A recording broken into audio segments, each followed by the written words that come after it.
Mamoun Homeida, professor of medicine from Sudan, trained both in the UK and in Sudan. I have taught in Bristol University, then in Khartoum University, and I have been honored to be the Vice Chancellor of University of Khartoum, which is the oldest and more renowned university. And then in 1996, I left Khartoum University to establish a University of Medical Science and Technology with a broad vision and a vision of excellence. I'm a mix of education, love for education, and love for medicine combined into practice of medicine and practice of education at the higher level of the universities and post-university. Moreover, I have been also doing research mainly in tropical diseases. I have been also a forefront researcher in bilharzia with ultrasound and on onchocerciasis, which is river blindness. I have been chairing the chair of the Technical Consultative Committee, TCC, which is in Burkina Faso, WHO. It's a joint project between WHO and World Bank for control of river blindness in 30 countries in Africa. Okay, I have been chairman of that committee for 17 years, and with a lot of success of that project, which is considered as the project of public health in the whole of WHO. This is number one, because it really eradicated river blindness from many countries. As you know, it's a disease which is devastating. I have been consultant to WHO, Geneva, on many consultancy committees, and mainly in research. So I have a mixed life of education on one side, research on the other side, and I have practiced medicine for a good time. I have introduced the ultrasound for the first time in Sudan, 1982, and then endoscopy, which is again first time, and then CT scanner and MRI scanner. Because at the time when we were trained in Bristol, these modalities are just being introduced.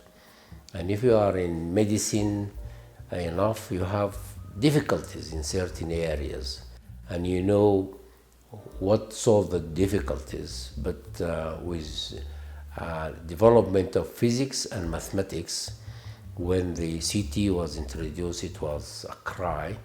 The ultrasound made a lot of change for the human being and for consultation and for diagnosis. So I have the pleasure of introducing these modalities to Sudan.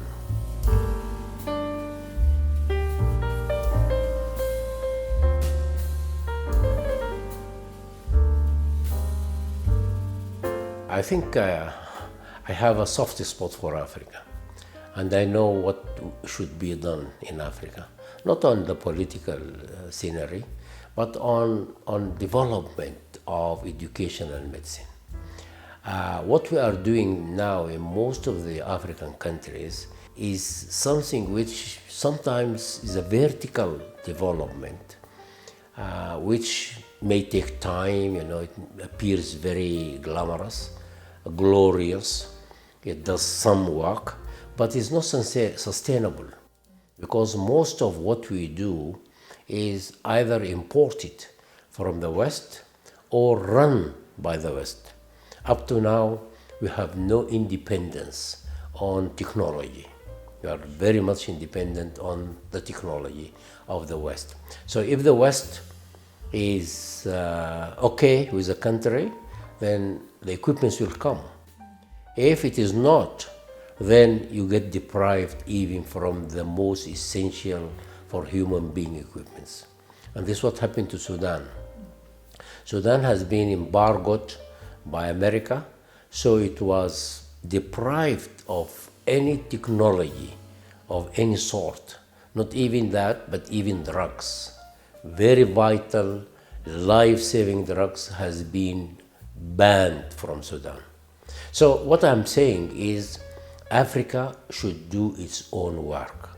And up to now, I cannot feel happy about the development of education and medicine in Africa. Okay, we are doing a lot of efforts, but this effort is not based on research, is not based on good training for the people, for the staff, and it is not supported enough by our governments. So we need to look into that.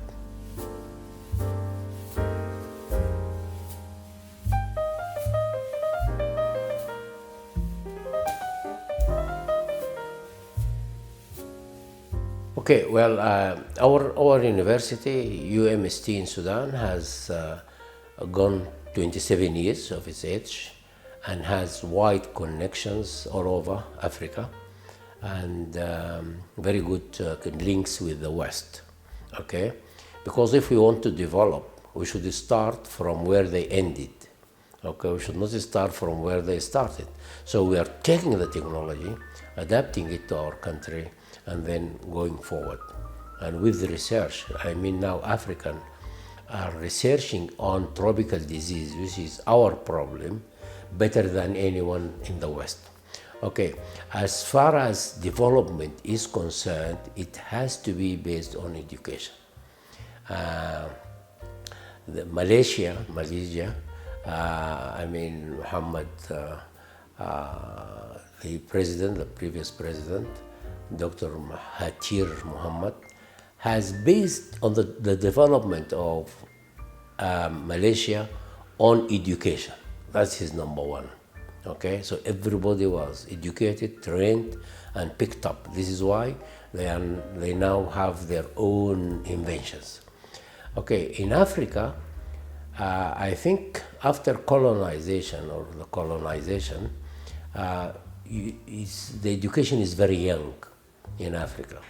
We have certain areas where education has started earlier. Okay, like in Sudan, it started 1908. In Makriri, Uganda, it has also started early. And in Ibadan, in Nigeria, it has started. But otherwise, most of the universities in Africa are born in the 60s, which is something which we need to do something about. My theory, my scenario is, unless we in Africa support each other, okay, with what we have. If I have a technology, I bring it here. I take it to Nigeria, I take it to Somalia, all this. The slogan of our university for a few years is Go Africa. Go Africa, meaning that we have to mix with Africans. It's before the war, for a few years we are declaring that we should go to Africa. This is why we have a center in Somalia, we have a center in South Sudan, and we have a center in Rwanda, and we have a center in Dar es Salaam, Tanzania. So our effort and our experience is eagerly, honestly being transferred to the African countries. I don't claim we are discoverers of anything, but at least we have some experience which can benefit other African countries. Sudan is a very advanced country in education, very advanced country in medicine. The first medical school started in 1924. Next year it is century, 100 years, the school there.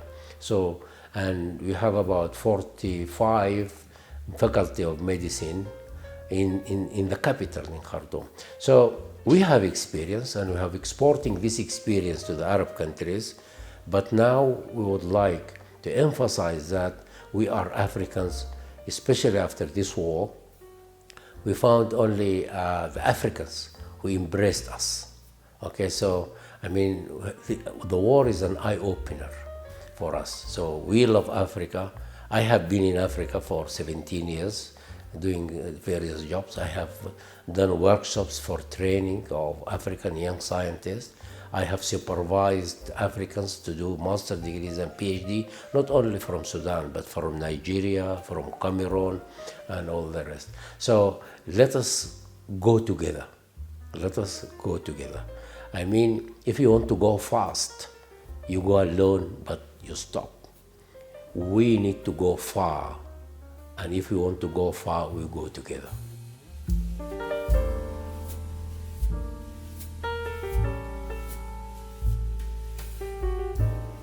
Rwanda is, I mean, despite the fact that it's after the genocide, it's a new country, okay?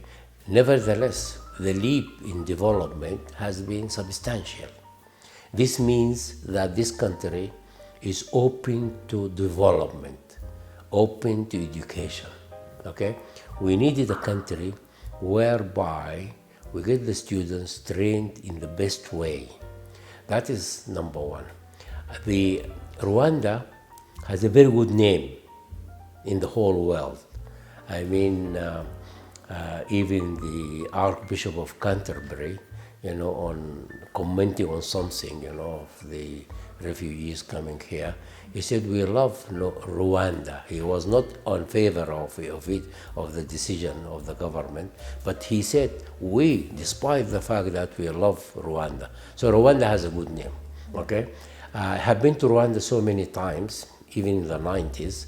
I have seen the development, okay? So you could not get blind about what is happening. It's new, but it's firm, it's consistent.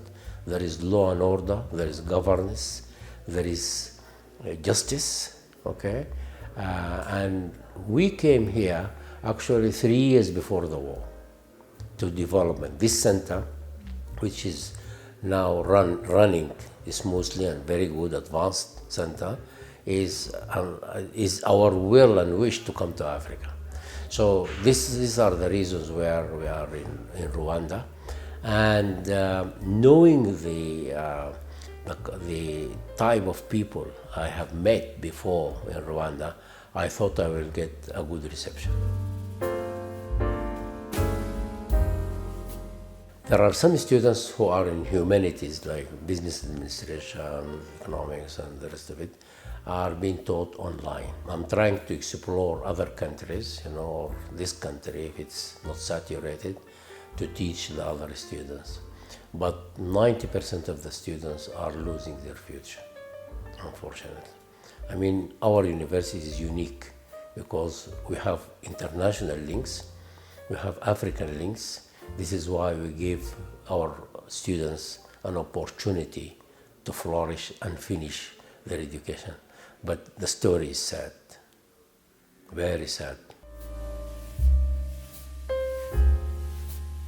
We are trying. I met the Vice Chancellor, I met the Minister of Education, I met dignitaries, from the RDP and from the Council of Universities. Our suggestions is we make it a win-win situation. Okay, Sudan has experience, especially in teachers, faculties, in medicine. They have very high level of specialization. We do cardiac catheters, like taking blood. We have renal transplant in Sudan. We do 28 cases, 28 patients a month, okay? So it's very well advanced in that respect. And I'm trying to get teachers in here, okay? Either medically to treat or to teach in Rwanda University.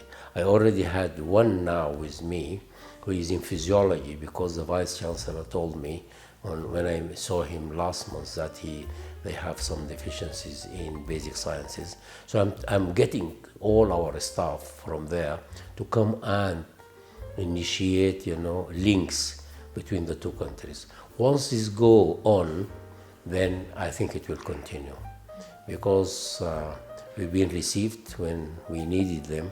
we needed Rwanda, and I think I'm very sure we can offer a lot of things for the development of this country.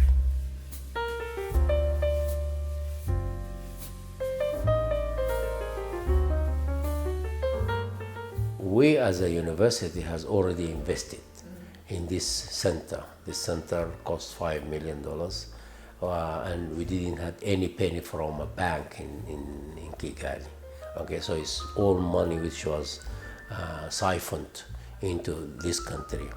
Now we have an idea and intent to set a University of Medical Science, the same, to continue the work we have been doing in Sudan, okay? Because that university had a lot of accreditation, okay? A lot of fame,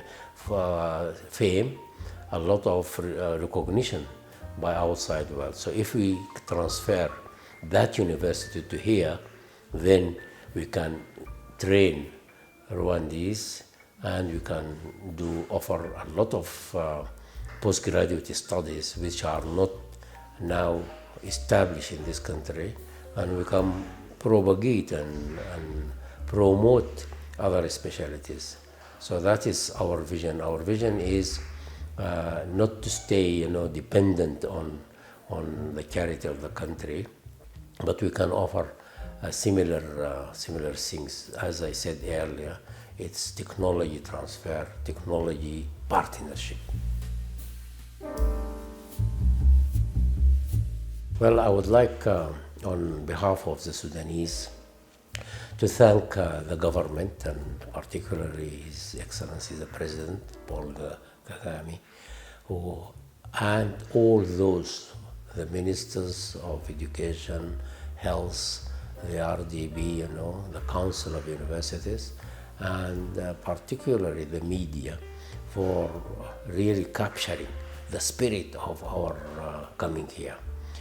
So it's thank you to all the people of Rwanda. And we feel at home, and we want this to be home, all right? And if there is anything we can give, we are very willing to do so.